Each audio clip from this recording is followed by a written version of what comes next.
Je coupe pas quoi? Non, je sais pas, je me demande si on ne ferait pas une lumière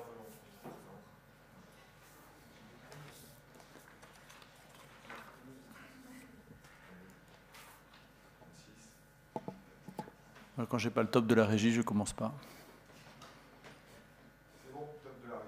Top de la régie. Bah, écoutez, bonsoir à toutes et bonsoir à tous. Ravi de démarrer cette conférence sur mon travail. Merci à l'école d'architecture de Strasbourg de m'inviter à présenter donc ma démarche. Dans un premier temps, donc, ma démarche est une démarche que je développe donc depuis une vingtaine d'années, qui est une réflexion sur les archétypes, les clichés, les enfermements, les assignations que produisent les groupes sociaux et en particulier dans les institutions publiques. Alors, avec ma démarche, je cherche à déplacer un petit peu les assignations, à agiter l'espace social pour réveiller le politique, c'est-à-dire que je cherche à créer un espace artistique qui permette aux uns et aux autres de se penser un petit peu différemment dans leur relation à leur propre image et au récit dans lequel ils sont parfois enfermés par les institutions mêmes. Donc j'ai beaucoup travaillé dans différentes institutions, que ce soit des institutions de formation, des institutions liées au travail, des institutions liées à l'hôpital et à la prison. Donc la forme de mon travail, c'est une forme qui est à la fois une forme photographique, mais aussi philosophique et aussi un peu anthropologique. Donc j'ai une démarche qui s'appuie sur des questions d'enquête et une démarche qui travaille sur et dans les institutions et surtout avec les habitants de l'institution. C'est-à-dire que j'essaye d'éviter de projeter moi-même des clichés dans lesquels ces personnes-là pourraient être.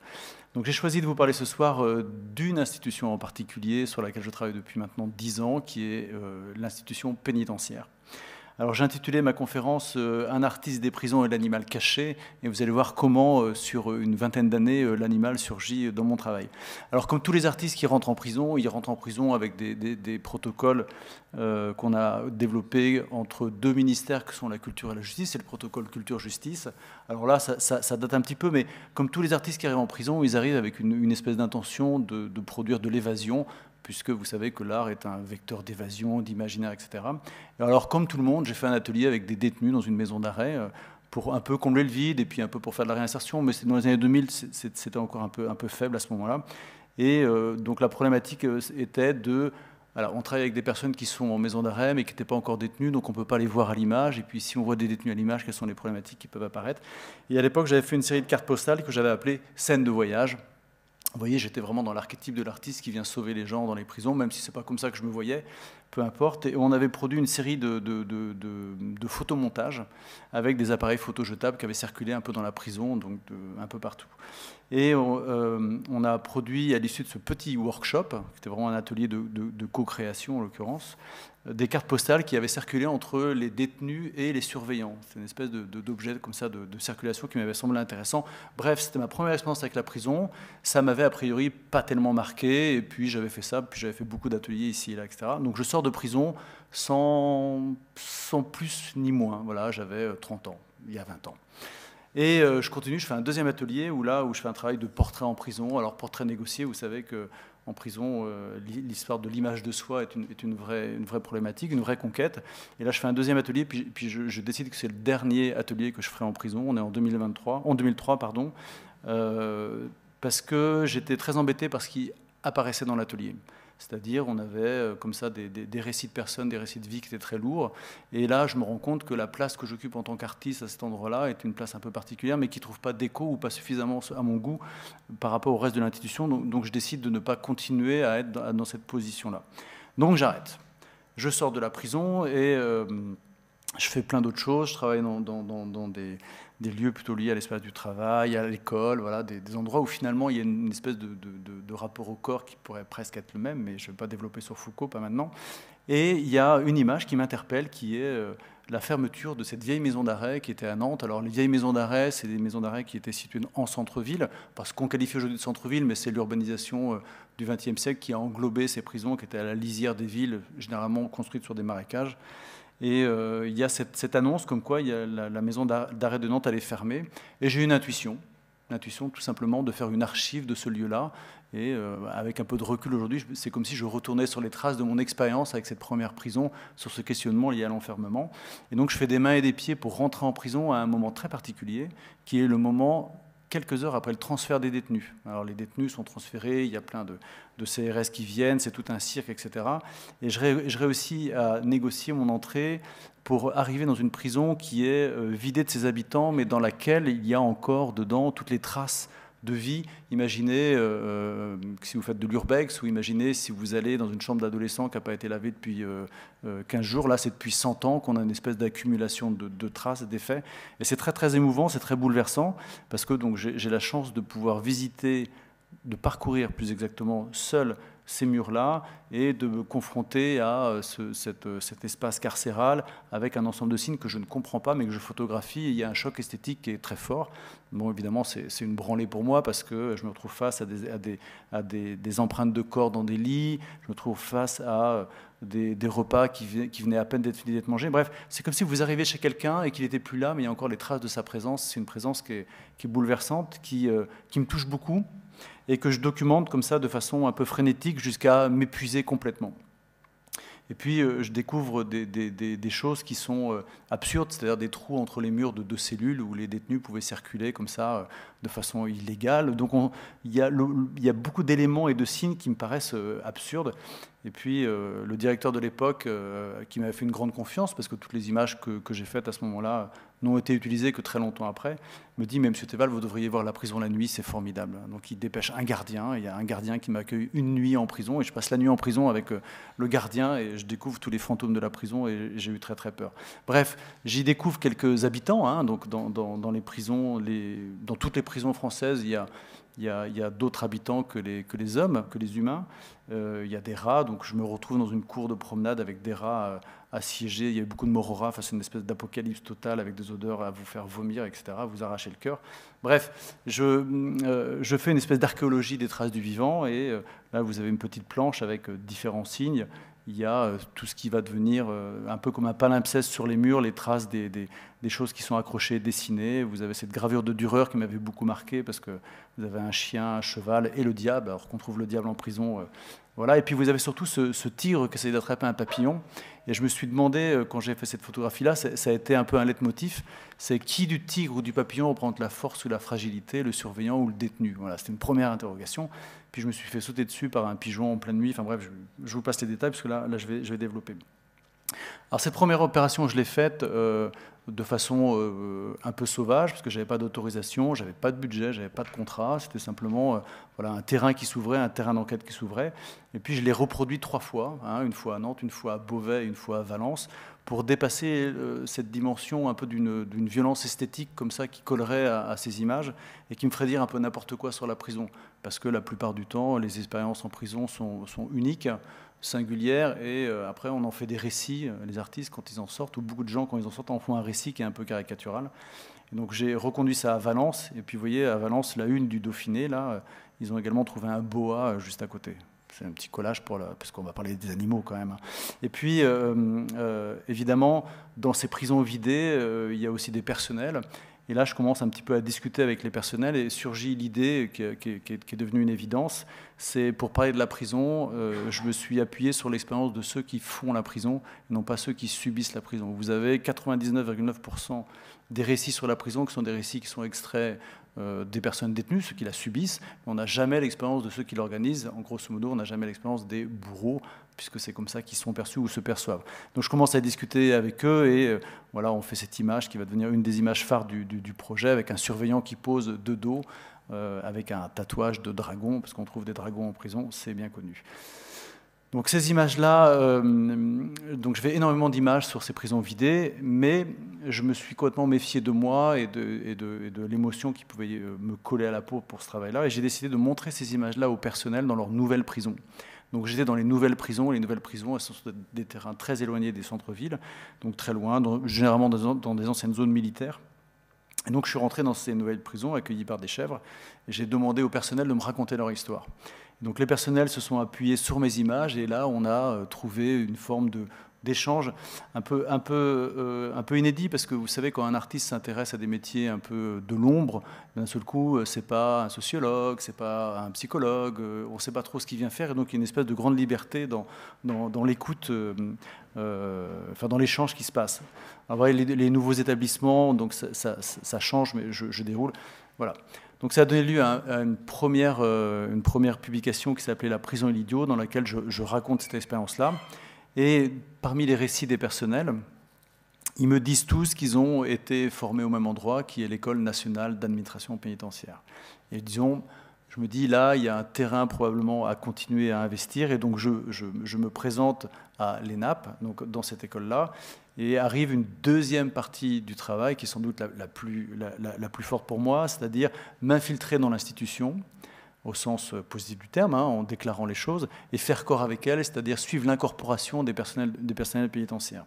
Donc ça se passe à Agen, et à Agen, vous avez une grande école où tous les personnels des prisons de France sont formés. Et donc je continue mon enquête. C'est toujours une enquête qui passe par une information, une documentation, pour que ma culture soit nourrie de leur culture. Voilà.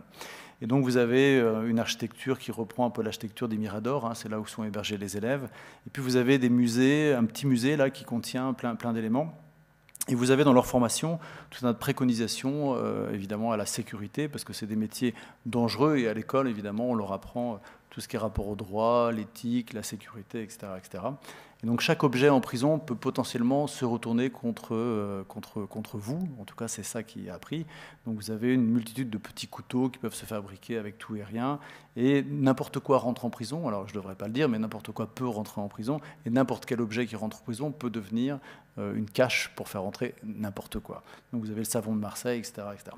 Et donc la démarche que j'ai proposée à l'école, c'est de créer une résidence artistique qui a duré 4 ans. Et donc pendant 4 ans, je me suis inscrit dans ce paysage-là. Et c'est très compliqué de faire venir un artiste dans une école pénitentiaire. C'est comme un artiste dans une école d'architecture. Vous avez d'un côté les choses un peu sérieuses, et puis d'un autre côté les choses qui sont moins sérieuses. Non, je plaisante. Néanmoins, vous avez comme ça donc la sécurité, et puis après la culture, ça passe après. Alors là, je vous en passe après. Donc moi, j'ai proposé que je voulais travailler avec les élèves, et donc je leur ai imposé le fait de travailler avec moi. Donc il y a 4 groupes qui ont été proposés, et donc j'ai travaillé avec 4 groupes de façon obligatoire, et j'ai travaillé à différents moments de leur incorporation, et notamment le premier qui était un impensé de l'institution, ou en tout cas quelque chose qui était pas travaillé d'un point de vue symbolique, qui est la remise de l'uniforme. Vous venez de passer un concours, vous rentrez dans la fonction publique et on vous remet un uniforme. C'est un moment de grande fierté, et c'est là où ils deviennent gardiens de prison. Évidemment, je fais un petit jeu de langage là, parce qu'ils posent devant une cage d'un but. Alors on les appelle surtout pas les gardiens, on les appelle les surveillants. Ça, c'est un petit jeu de langage. Mais donc c'est un moment qui est très fort, et je décide de rejouer ce moment-là avec eux. Et je fais toute une série de chorégraphies où je demande au personnel de devenir les acteurs de ce moment-là, et on rejoue tout ça avec des images comme ça qui vont devenir des images dissensuelles. C'est-à-dire, personne n'a jamais vu des surveillants de prison jouer de façon comme ça, très chorégraphique, avec leur outil de travail, etc. Surtout qu'ils arrivaient avec une espèce d'image pour servir les choses. Bref. Et puis, vous savez, à mesure que je rentre dans le projet, à mesure que je rentre dans la culture de la pénitentiaire, il y a des différents éléments que j'avais photographiés dans les prisons que je ne comprenais pas. Par exemple, vous avez un cache-œilleton qui est un contre-œilleton fait par un détenu avec une fourchette.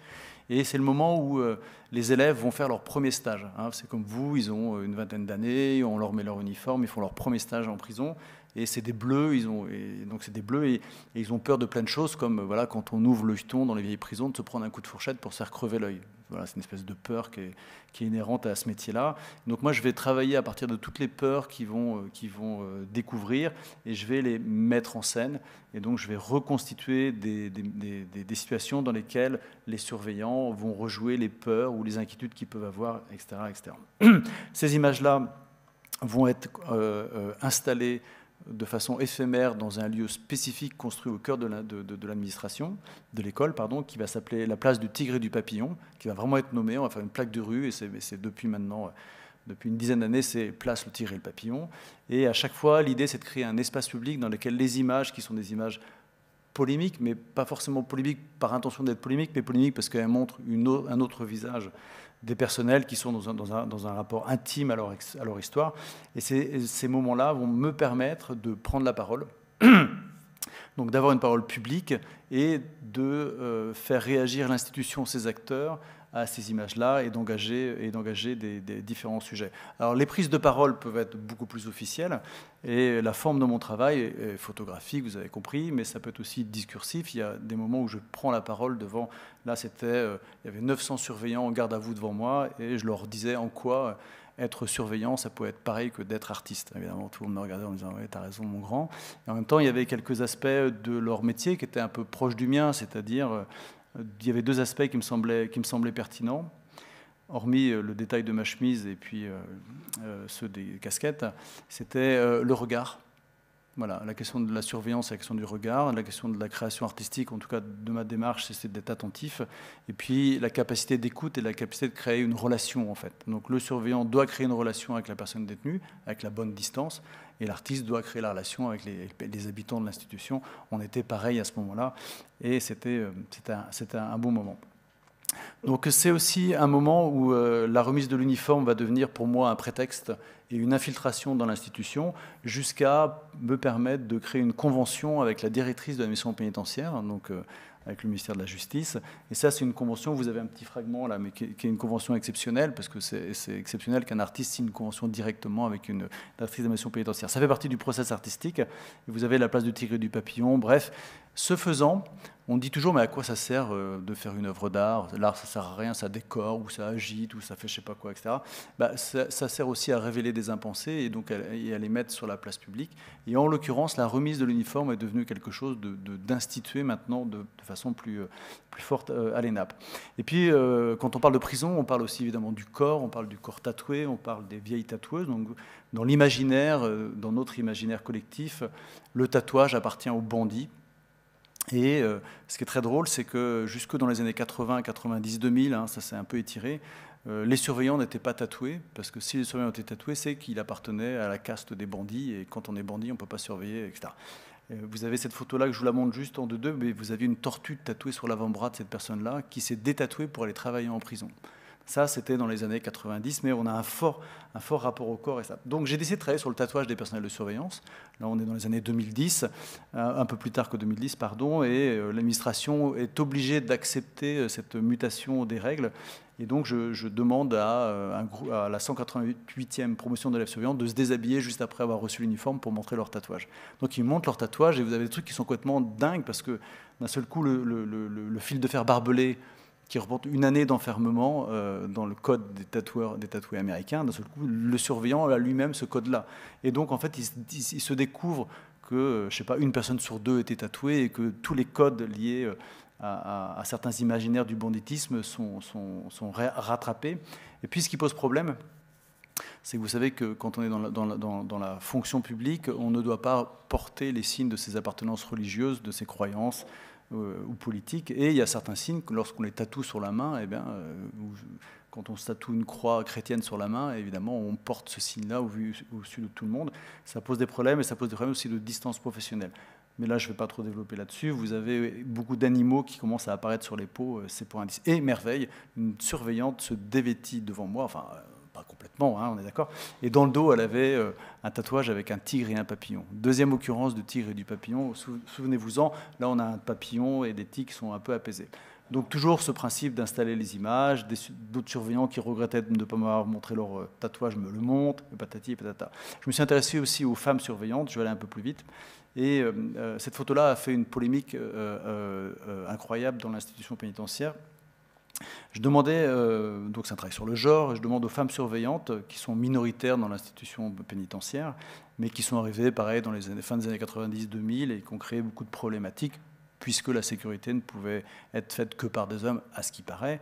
Et donc je leur demande notamment de poser comme des hommes. Alors elles prennent cette pose très comme elles veulent. Alors, ce qui est important de comprendre pour suivre mon travail, c'est que les poses qu'elles prennent, c'est pas moi qui les manipule pour leur dire de prendre cette pose-là. Je donne une intention. Et puis, il y en a une qui me dit, mais attendez, monsieur le photographe, là-bas, il y a des pneus, on va prendre les pneus, ça fait plus mec. Alors, elles prennent les pneus, comme ça, etc., puis elles se mettent là à poser. Et puis, elles prennent des poses que certains pourraient qualifier de viriles. Bref, et cette photo-là fait scandale lorsqu'elle est installée quasiment à échelle 1 au cœur de l'ENAP, parce que il y a quelque chose qui aura échappé aux élèves comme à moi, c'est que lorsqu'on prend des pneus dans la pénitentiaire, c'est pour bloquer les établissements, c'est pour faire grève. Et que quand on fait grève, on n'a pas le droit de faire grève en uniforme. Donc on a une image de grève qui reproduit l'image des hommes, et c'est que des femmes, on a un doute, etc. Donc c'est une image qui a fait un gros débat, et certains y voyaient une espèce de pose racaille, etc. Alors, je n'ai pas du tout notre intention. Bref, tout ce que je vous raconte là a été édité dans un livre qui s'appelle Le Tigre et le Papillon, qui raconte 4 ans d'immersion. Et à l'occasion de la publication de ce livre, j'avais fait un écusson de la pénitentiaire avec un tigre et un papillon. Voilà, vous voyez un peu les occurrences animales, comment elles apparaissent. Alors, au début, c'est très discret, et puis petit à petit, je poursuis mon travail en allant voir une nouvelle prison et comment cette nouvelle prison se lance. Donc j'arrive à Draguignan, qui est un nouvel établissement, une petite maison d'arrêt, et je passe mon temps, ça a duré 3 ans, voilà, pareil, 3 ans d'enquête et d'immersion, à voir comment une nouvelle prison se met en place. Alors là, c'est très embêtant, les nouvelles prisons, parce que les nouvelles prisons, eh bien, elles ne sont pas comme celles qu'il y a dans les films, et donc tous les codes comment dire, très sécuritaires, avec de l'ombre, des trucs crasseux, etc., sont plus là. C'est tout propre, c'est tout beau, il y a des trucs d'hygiène qui sont... voilà, c'est un espace du public qui est vraiment super développé. Et puis là, ils font pousser des salades, etc. Donc j'enquête beaucoup là-dessus, et je vois apparaître petit à petit des choses. Et le vivant, alors le vivant, c'est d'abord les personnels, hein, avec... je reviens, je leur donne des photographies, patati patata. Et puis il y a les oiseaux de la forêt. C'est une prison comme d'une forêt. Puis d'un seul coup, la forêt commence à s'infiltrer un petit peu dans la prison. Alors, on a l'odeur des pins, on a le ciel bleu. Enfin, c'est quand même assez intéressant comme prison. Et puis dès que les détenus arrivent, alors ça y est, ça recommence. Les détenus, ils jettent leurs détritus par la fenêtre dès le premier soir. Ils insultent tout le monde. Alors évidemment, quand on jette les détritus au pied des fenêtres, c'est comme ça que les rats s'installent, etc., etc., etc. Bref. Et puis il y a le vivant qui apparaît petit à petit, au bout de 6 mois. La prison est archi-comble parce que, vous savez, en France, on enferme beaucoup. Hein. Le Covid a mis tout le monde dehors, puis après on a recommencé.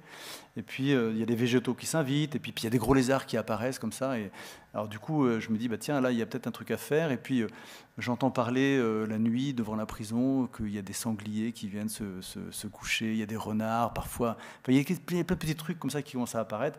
Évidemment, vous avez vu un peu la taille du lézard. Ce lézard-là, évidemment, n'existe pas. C'est moi qui l'ai apporté.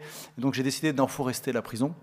Et en travaillant à partir de l'imaginaire et de ce que j'avais entendu, je me suis dit, bah, tiens, on va aller un peu plus loin. Et donc je suis venu avec cette collection d'animaux que m'ont prêté les chasseurs du Var. Et donc on a commencé à travailler avec les personnels à toute une série de mises en situation liées à leur quotidien, avec un décalage, c'est-à-dire un décalage poétique, magique, hein, puisque d'un seul coup le vivant qui est mort, qui arrive de façon naturalisée, crée une scène complètement improbable. Alors cette photo-là, par exemple, paraît anodine, elle est incroyable à mettre en place, parce que vous avez un personnel de nuit devant une prison, ce qui est totalement interdit, mais on a quand même réussi à le faire.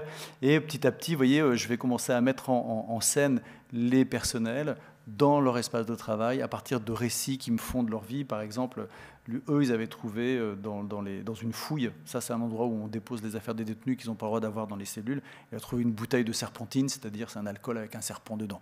Voilà, c'est des petits prétextes comme ça, mais que je vais tisser.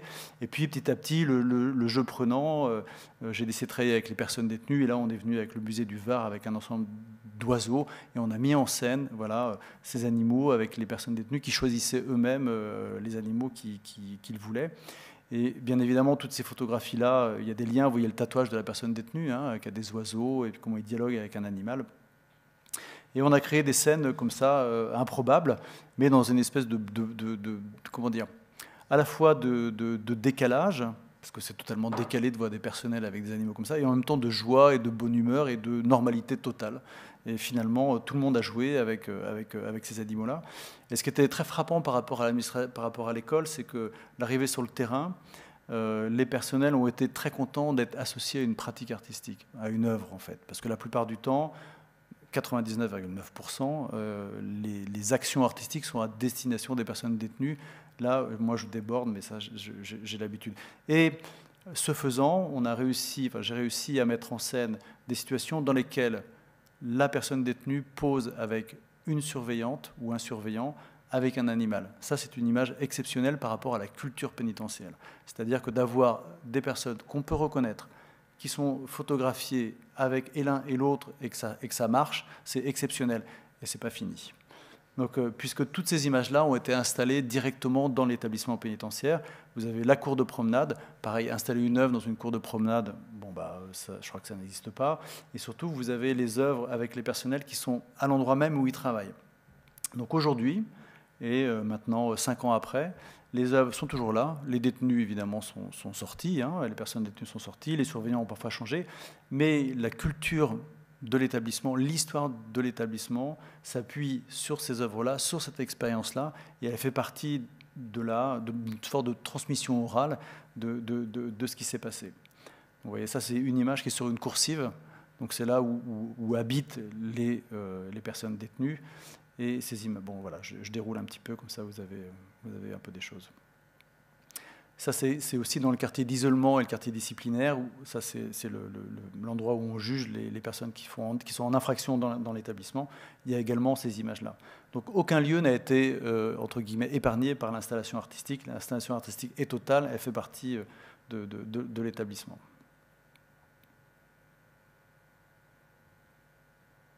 Y compris dans la salle de réunion de crise. Voilà, donc j'en viens maintenant à la dernière partie du projet, qui est sans doute la plus longue, puisque c'est celle sur laquelle je suis en train de travailler aujourd'hui, qui s'appelle « Histoire animale de la prison ». Et ce projet-là, il est né, vous avez compris, de mon intérêt pour le vivant, comment le vivant s'installe.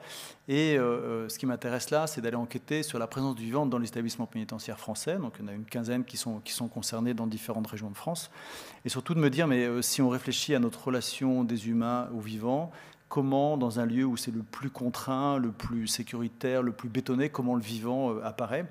Et donc vous avez là une collection d'écussons pénitentiaires qui sont sur les manches des uniformes.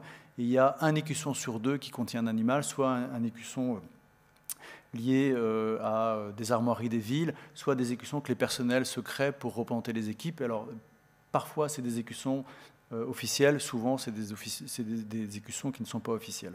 Donc j'ai commencé mon enquête comme ça, et puis j'ai fait mon écusson qui s'appelle l'histoire animale de la prison, voilà, avec un loup qui rentre, qui sort.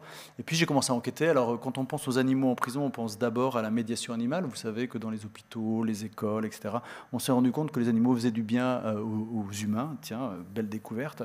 Et puis on commence à s'en servir comme un objet de soin. Alors, ce qui, moi, ne m'intéresse pas, mais ce qui est présent, donc vous avez une image d'une surveillante avec son lapin, et puis vous avez des médiations animales qui se passent dans des... Ça, c'est à Lyon-Corba, c'est au quartier pour détenus violents, où on fait venir des animaux pour apaiser les choses. Donc, les détenus violents deviennent super gentils, parce qu'ils coiffent les animaux, puis les animaux sont contents, enfin, tout le monde est content, les surveillants sont contents. Voilà, et puis j'enquête après auprès des personnels, et je vais dans les bureaux et je leur demande... Par exemple, à cette surveillante-là, si elle avait déjà vu des animaux en prison. Alors imaginez un peu, vous avez un artiste qui arrive et qui demande où est-ce qu'il y a des animaux en prison, et puis là on me dit, mais il n'y a pas du tout d'animaux, enfin, c'est débile. Et puis en fait, vous voyez son paysage, vous voyez le paysage qu'elle a construit, il est empli de présence animale. Donc je vais jouer, moi, sur la polysémie de cette histoire-là, et effectivement, de présence animale, il y en a plein. Alors au début, évidemment, on me dit, oui, les animaux, ils sont dans les cellules. Ça, c'est pas très sympa. Ou alors, et puis en fait, je dis, oui, vous avez raison, on est tous des animaux, on peut se considérer comme des animaux. Et là, vous avez un sondage de barreau et vous avez un cheval sur le lit, etc., etc. Donc, petit à petit, à mesure que je vais enquêter, la présence animale va monter, et elle va monter dans les récits. Mais je ne vous dis pas tout de suite. Et puis, vous savez que dans les prisons, il y a beaucoup de projections qui arrivent de part et d'autre. Alors, les projections, c'est des... Pardon. Ça peut être des petites bouteilles dans lesquelles on va mettre un kebab, on va mettre un téléphone portable, évidemment on peut mettre une arme, on peut mettre un couteau, mais on peut aussi mettre des animaux, et les animaux passent par différentes façons. Ils peuvent passer dans les livres, dans les savons, dans les boîtes, dans les éponges, et on trouve parfois des vrais animaux en prison. Alors ce qui est vachement intéressant, c'est que là, à Roanne, on avait trouvé une vipère. Alors ça a mis toute la prison en émoi, une vipère dans une cellule, etc. Il y a un détenu qui attendait un poisson rouge. Donc vous imaginez, le poisson rouge, il était projeté par l'histoire de la prison, il arrive en bas. Donc on trouve un petit peu de tout comme ça. Alors ça, évidemment, dans un premier temps, les personnels me disent mais non, il n'y a pas. Et puis quand ils creusent, dans toutes les prisons de France, je vous assure, on a trouvé des poissons, des tortues, des rongeurs, des serins, etc. Il y a une présence animale qui est désirée, etc. Donc pour en avoir le cœur net, parce qu'on m'a aussi raconté qu'il y avait des renards parfois qui rentraient dans les prisons ou des ragondins qui fouillaient, etc. Donc j'ai commencé à mettre des pièges photos dans les prisons. Donc les pièges photos, vous savez, c'est ce que mettent les chasseurs pour trouver là où il y a des animaux qui passent. Donc j'ai mis des pièges photos à différents endroits des prisons pour voir évidemment les rats. Donc j'ai des kilomètres de vidéos avec des rats qui viennent voir la caméra, machin, etc. Et puis l'autre jour, on a trouvé une fouine qui a réussi à rentrer. Alors j'essaye aussi de trouver c'est moins facile parce que sur les caméras de surveillance des établissements, bon, mais j'ai réussi à trouver aussi une fouine qui rentre sous une porte de prison via les caméras de télésurveillance. Donc voilà, toute l'idée pour moi, en fait, c'est de coopérer avec l'institution, de coopérer avec les acteurs, là, en l'occurrence la sécurité, pour trouver des matériaux.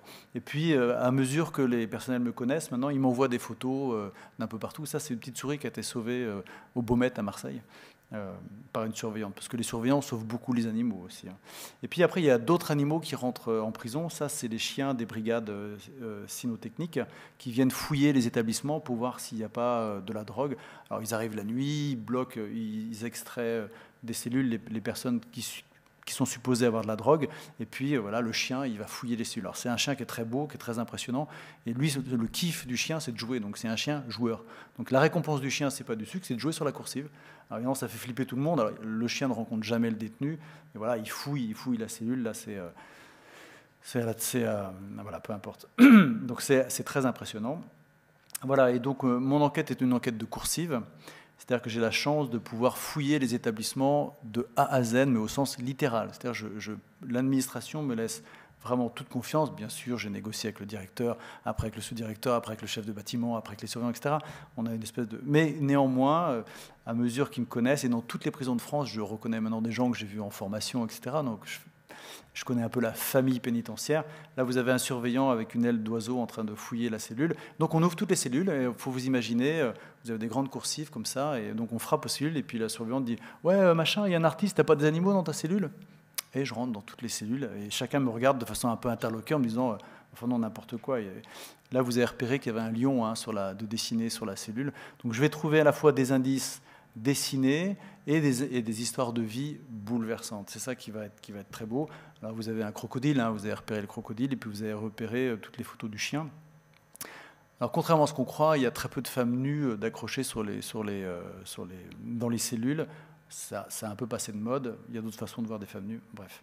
Et donc un des drames des personnes en prison, c'est quand on a un animal domestique, quand on est mis en prison, on n'a plus accès à son animal domestique. Donc on ne voit pas son chien, et il y a beaucoup de drames comme ça de séparation, et les chiens ne peuvent pas aller au parloir voir les détenus. Donc voilà, je commence à fouiller ça, puis je commence aussi à avoir des récits qui m'avaient complètement échappé jusque-là, notamment les récits dans les religions, vous voyez, comment le chat et les chiens rentrent dans les religions, je vais venir un peu plus tard. Mais on a aussi des petits animaux en plastique, vous voyez, qui ont été dérobés dans un atelier de fabrication pour les jouets de Noël, mais vous avez comme ça ce jeune détenu qui était parti en courant en me disant « Mais oui, moi j'ai des animaux dans ma cellule, on est dans un centre de détention », et qui m'a sorti tous ces petits animaux-là. Et vous avez remarqué également les crocodiles à la fois sur les claquettes et sur le short. Voilà, et donc à mesure que je rentre dans le travail, évidemment, je fais des portraits, et des portraits que je leur offre. Donc pour eux, c'est une image d'eux un peu inédite.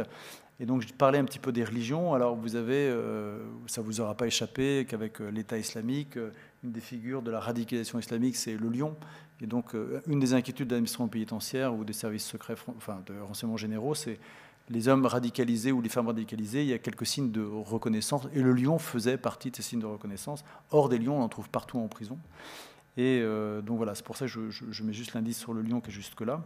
Et puis, vous avez aussi dans les religions des histoires avec des animaux qui m'avaient complètement échappé, et dans la religion musulmane en particulier, l'araignée est quelque chose de très important, parce que l'araignée protège la fuite du prophète qui se cache dans une grotte, et c'est l'araignée qui tisse une grotte et qui permet au prophète de ne pas se faire massacrer. Donc l'araignée est un animal qui va circuler sur un échiquier politique qui va devenir vachement intéressant, parce que l'araignée est aussi un signe de l'extrême droite, et d'un seul coup, il est aussi un signe peut-être d'appartenance à une religion. Voilà. Donc ça, c'est très intéressant. Bon, une collection de chiens. Puis vous avez après un jeu avec les détenus, et vous voyez des animaux qui apparaissent à différents endroits. Et ce monsieur-là qui vous montre son bras, je ne sais pas si vous voyez sur son avant-bras une déchirure très profonde, hormis l'escarification qui se faisait pour avoir des cigarettes, c'est un tigre qui lui a fait ça. Ce monsieur a été dresseur de tigres toute sa vie. C'est dingue. Hein. Bon, bref, et donc je continue, et là on est dans une prison moderne, c'est à Lyon-Corbeil. Il y a une détenue qui arrive et qui venait avec son chariot pour faire la distribution des repas. Et elle me demande qu'est-ce que je fais là, donc je lui explique, et elle me dit non, mais d'animaux il n'y en a pas. Puis elle réfléchit, puis d'un seul coup, elle dit mais si, mais j'ai un papillon tatoué sur la cheville. Un papillon, hein, vous voyez, un papillon. Et là, comme par hasard, il y a une surveillante qui arrive pour nous ouvrir la grille palière, et elle l'ouvre, et sur son avant-bras, vous avez remarqué qu'il y avait un tigre, donc tigre, papillon, troisième occurrence. Et donc là, je leur dis, bah, écoutez, mesdames, là, franchement, c'est quand même génial, on va faire une mise en scène. Elle me fait, ah non, pas de photo entre le détenu et le surveillant, et puis, bah, je sais pas... Et la surveillante dit, bah si, on va faire une fouille. Donc elle met ses gants et on fait la fouille. C'est la façon dont les deux corps peuvent se rapprocher, vous voyez, une espèce de rapprochement comme ça, négocié avec les uns et les autres. Et puis il y a plein d'histoires dramatiques aussi avec l'animal, parce que l'animal, c'est aussi quelque chose qui renvoie à la mort, qui renvoie à l'enfance. Et ça, cette dame en prison a perdu un enfant, et en mémoire de cet enfant, elle s'est fait tatouer un animal sur l'épaule. Donc voilà, on a une autre figure du lion. Et puis on trouve des lions en prison. Un des principes que j'ai fait pour ce projet Histoire animale de la prison, donc j'ai mis en place un partenariat avec le musée des Confluences à Lyon, et l'idée c'est de décoller l'animal de sa représentation, de décoller l'animal des rêves, de ses croyances, et de l'amener en réalité en prison. Alors faire venir un lion en prison, ça paraît complètement stupide, et en même temps c'est une aventure incroyable, parce qu'on sort un animal d'un musée, et on l'amène dans un lieu... Où franchement la relation devient exceptionnelle, même si l'animal est mort, la relation avec l'animal face à soi dans un espace de détention est incroyable. Donc faire venir un lion dans une prison, ça a posé un problème à la sécurité, parce que est-ce qu'on a le droit de faire venir un lion en prison ? Alors en fait, ils étaient très embêtés à la sécurité, parce qu'ils pensaient que le lion pouvait être transformé en bélier. Vous me suivez, le lion transformé en bélier, c'est quand même génial, parce que le lion aurait pu être un objet qui aurait permis de défoncer une porte. Or, c'est un lion naturalisé en polystyrène. Donc, voilà. Mais c'est tout ce petit jeu-là, comme ça, polysémique, moi, qui va m'intéresser. Et bien sûr, le lion, après, est mis en scène dans l'établissement. Alors ce principe des animaux qu'on trouve sur la peau et qui sortent de la peau va être un déroulement du projet qui est en cours. Hein. Donc pour l'instant, je ne sais pas si ces images-là tiennent. C'est une image un peu brute, mais là, vous avez bien compris un peu ce décalage qui s'opère.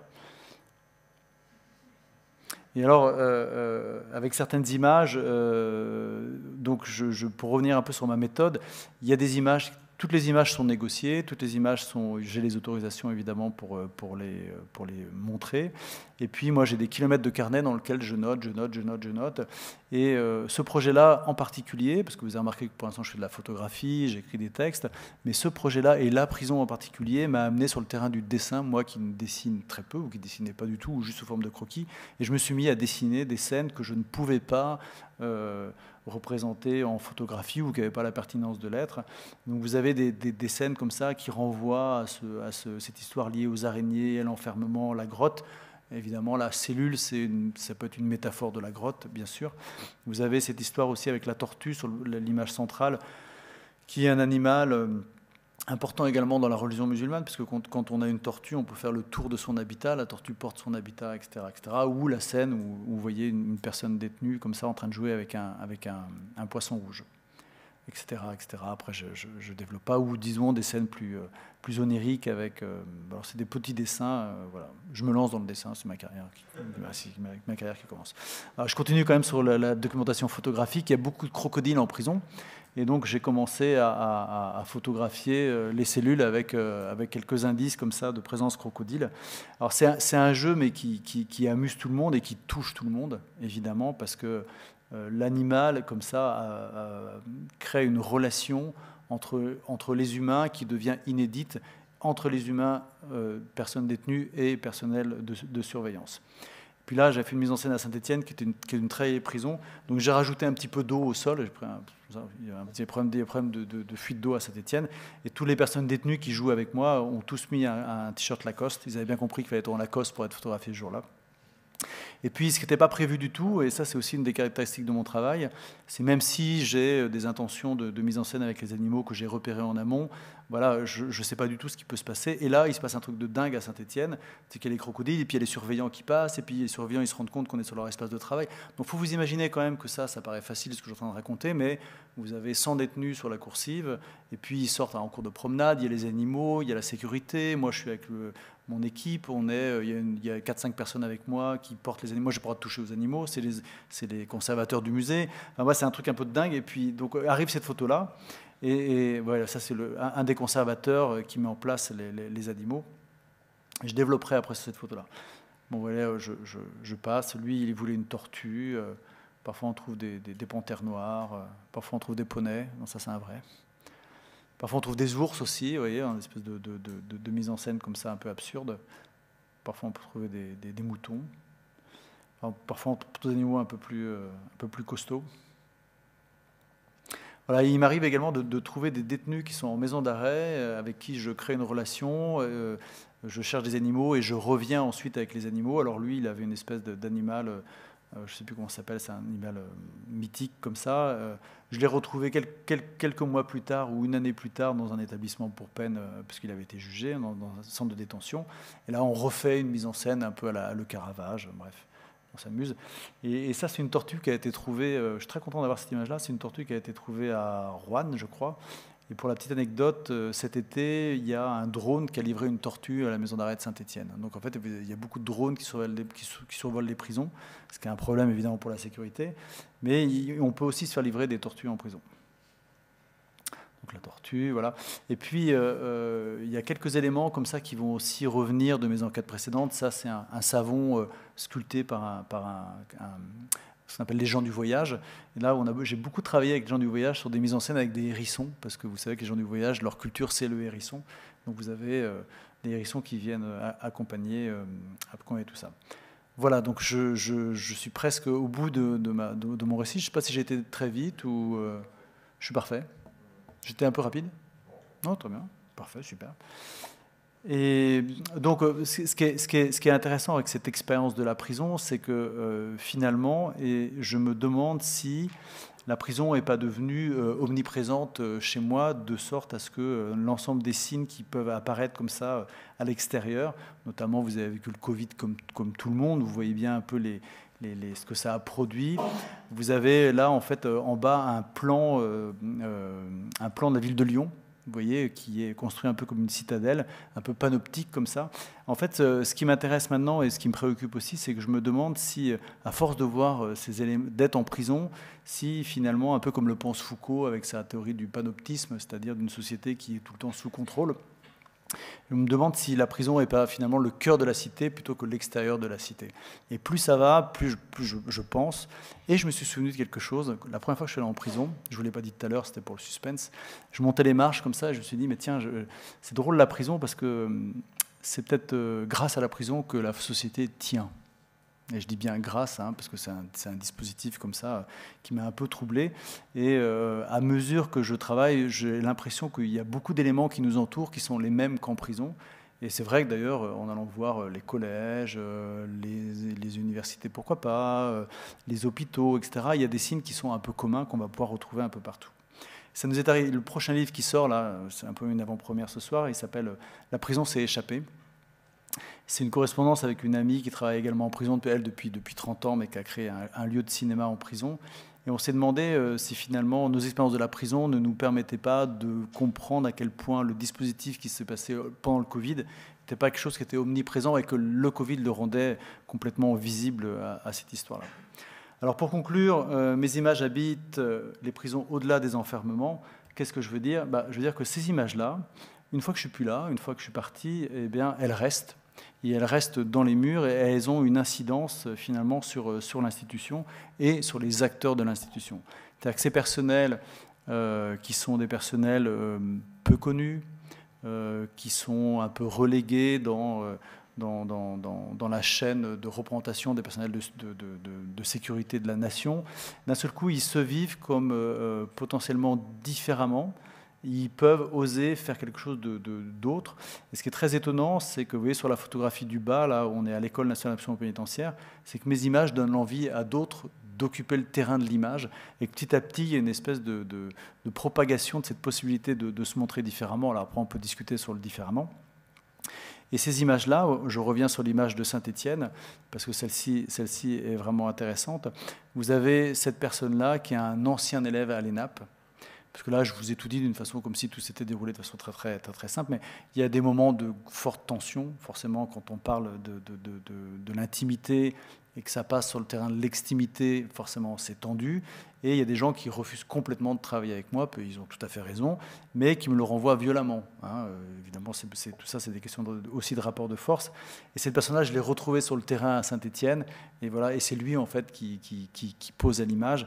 Et cette image-là qui va être ensuite installée de façon pérenne dans l'établissement.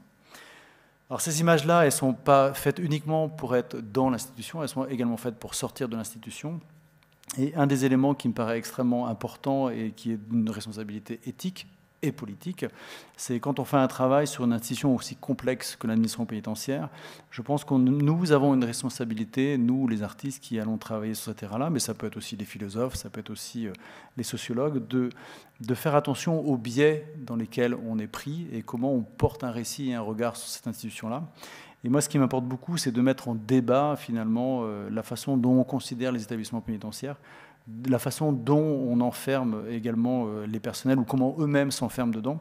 Donc l'idée, à chaque fois, c'est de ma place d'artiste, de proposer des situations dissensuelles dans lesquelles le spectateur va également être en responsabilité de se poser sa propre question sur quelle est sa part de responsabilité par rapport aux établissements pénitentiaires, parce qu'après tout, c'est assez simple de considérer ça comme étant un extérieur. Moi, je pense que c'est notre intérieur. Donc l'idée, c'est aussi d'aller attraper des représentations différentes qui posent un problème, parce que finalement, l'artiste a toujours, dans sa position, un regard critique. Je suis critique à l'endroit de l'institution pénitentiaire, mais un regard critique qui va parfois essentialiser les personnes qui sont en prison, et ça me semble absolument nécessaire de n'essentialiser les acteurs de la prison, donc de porter un regard sur tous les habitants de la prison et de créer des moments publics qui permettent de poser les choses autrement. Alors c'est hyper compliqué parce que quand un artiste parle de la prison et qui parle des personnels, d'un seul coup c'est une espèce d'oxymore total. C'est presque une aporie pour le monde de l'art parce qu'on aurait plus envie que je vous parle des détenus et que des détenus. Et d'un seul coup, ça crée une tension même dans l'espace que je vais occuper. Mais je vais continuer à l'occuper parce que ça me semble nécessaire de porter un regard singulier sur cet environnement-là et de ne pas rester moi-même et les spectateurs de ce travail-là enfermés dans des représentations fausses produites par les médias, produites par des raccourcis, produites par Netflix, produites par nos fantasmes. Donc pour déconstruire ces images-là, il faut reconstruire une autre. Donc, je prends une formule de Jacques Derrida, hein, on déconstruit, on reconstruit. Et puis je vais faire un clin d'œil à un étudiant d'architecture qui m'a dit ce matin la même chose que m'a dit une directrice d'établissement pénitentiaire. Vous voyez, architecture pénitentiaire, ça peut être pareil. Une directrice m'avait dit « Tout ce qui n'est pas interdit dans le règlement est autorisé ». Et moi, je trouve que c'est une très belle formule pour continuer à travailler. Et voilà, je vous remercie.